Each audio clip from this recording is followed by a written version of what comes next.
இந்த first pillar நம்ம விட்டுருவோம். அந்த பில்லர் விட்டு இந்த யானை கிராப் பண்ணி எடுக்கணும். ஏன்னா இப்ப நம்மளுக்கு ஹூக்ஸ்ல வந்து நம்ம இதே மாதிரி கிரியேட் பண்றோம். ஆமா கரெக்டா பண்றோம். கரெக்ட். இப்போ இந்த லூப் கிரியேட் பண்ணியாச்சு. சூப்பர். இப்போ அடுத்த பில்லருக்குள்ள விட்டு திருப்பி ஒர்க்கிங் யானை கிராப் பண்ணி அந்த பில்லர் வழியா எடுக்கிறோம். ஸோ அடுத்த லூப் கிரியேட் பண்ணிட்டீங்க. கொஞ்சம் லூஸ் விட்டுக்கோங்க. ஓகே. இப்போ அடுத்த பில்லருக்குள்ள விடுங்க. உள்ள விட்டு ஒர்க்கிங் யானை எடுக்கணும். ஓகே. இது நான் ஞாபகம் வச்சுக்கணும் போல.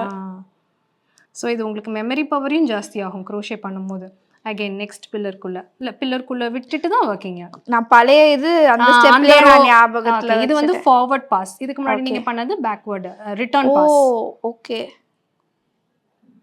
ஸோ ரிட்டர்ன் பாஸுக்கு அப்படி பண்ணுவீங்க, ஃபார்வர்ட் பாஸுக்கு இப்படி பண்ணுவீங்க. பில்லருக்குள்ள விட்டுட்டு தான் நீங்க வந்து ஒர்க்கிங் யானை கிராப் பண்ணி எடுப்பீங்க வெளியில.